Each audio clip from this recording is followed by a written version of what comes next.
So let's make this a little bit more practical as if we were approaching these reactions in lab, because we can't really weigh out moles on a balance. The balance doesn't read out in moles, it reads out in grams. And so how do we deal with this concept of theoretical yield and limiting reagent if our problem gives us everything in grams and not moles? So let's take a look at this problem. So what is the limiting reactant and theoretical yield in grams if 2 grams of silicon is allowed to react with 1.5 grams of nitrogen? So here's our balanced equation, and that's generally always step one, is make sure you have a correct balanced equation. Now, this problem is nice enough to give it to you, but you should be prepared to come up with the correct equation. So then what's our next step? Well, this is all based off of the previous day's lecture. Get to moles. Everything about stoichiometry is based off of moles. And then what we're going to do is find the theoretical yield for both silicon and nitrogen. Whichever one is smaller, that is our limiting reagent. Okay, so let's start with silicon. All right, so how do I get this into moles? Well, I look up the molar mass on the periodic table. Silicon's an element, so that is 28.086 grams of silicon per mole. Now I need to get to moles of product. So how do I do that? I use the coefficients from the balanced equation. This equation says that 1 mole of Si3N4 is made by 3 moles of silicon. Again, I get that from the balanced equation here. All right, so notice now everything is canceled out except moles of our product. And theoretical yield, that's always something that's reported in units of grams, and it's a mass. So I'm going to convert this moles, I use moles of Si3N4 to grams by, again, using the molar mass. So let's say the problem gave that to us, 140.28 grams per mole. If the problem didn't give it to you, you should be prepared to figure that out. We've spent a lot of time on that. And notice that our unit that we're left with is grams of our product. So we toss this into our calculator, and this is the theoretical yield based off of silicon. I need to do this for nitrogen to see which one is left, or which one is less.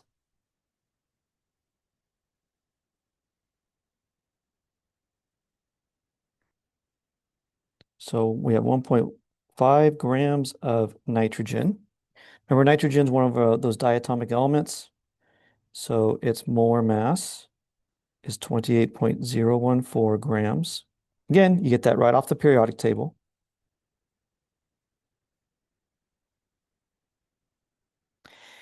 And now that I'm in moles of nitrogen, I can get to moles of the product by using the coefficients from the balanced equation.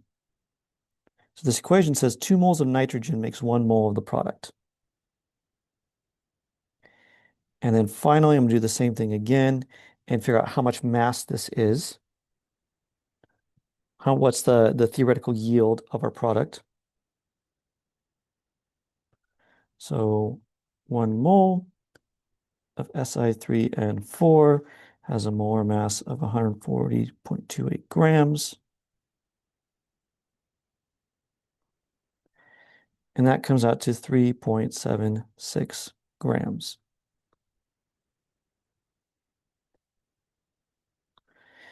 And so what does this tell you? This tells you that silicon is our limiting reagent because it produces less of the product. And our theoretical yield is 3.32 grams.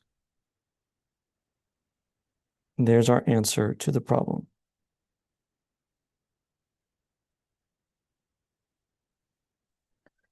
All right, let's look at one more problem, this time dealing with solutions. All right, but this really isn't going to be any different in the process. The key thing first is just to get to moles. Okay, so how much silver chloride could be produced if 12.3 grams of solid silver nitrate were added to 2.5 liters of a 3.5 molar magnesium chloride solution? Okay, so again, step one, get a balanced equation. All right, so this problem gives it to you. Step two, get to moles.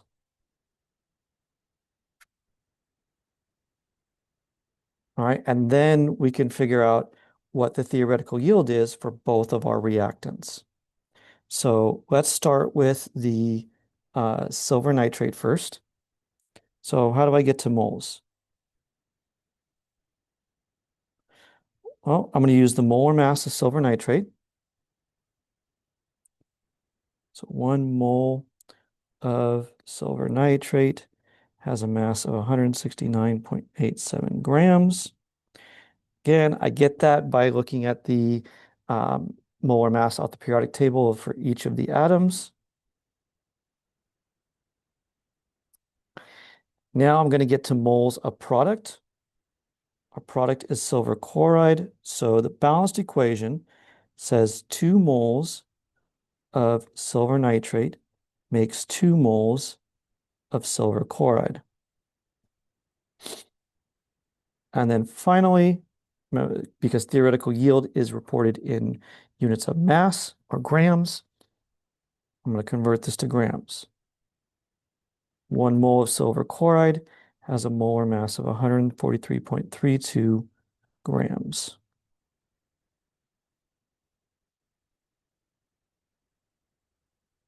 So notice everything cancels out until we're left with grams of silver chloride, and that comes to 10.4 grams. Now, this doesn't mean anything until I do the exact same thing for my other reactant. So I have to figure out which reactant we're going to run out of first, because that determines the theoretical yield. So let's do this for magnesium chloride. Now, everything about magnesium chloride here is reported in terms of a solution. So how do I get to moles if I have a molarity? Well, what is molarity? Molarity is moles per liter. So let's start there. 3.50 moles of magnesium chloride in 1 liter of solution. And I have 2.5 liters of that solution. Notice liters cancel out, and I'm already in moles of the reactant. So let's get to moles of product. So the balanced equation says 1 mole of magnesium chloride makes 2 moles of silver chloride. So now I'm into moles of product, and I can get to grams just like I did before by using the molar mass of silver chloride.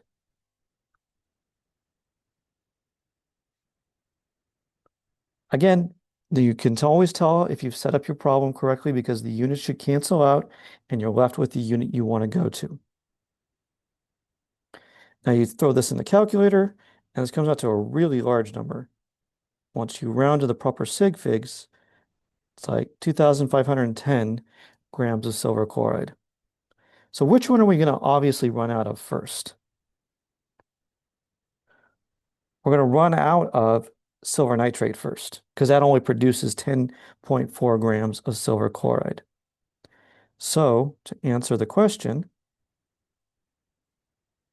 we know that silver nitrate is our limiting reactant and 10.4 grams of silver chloride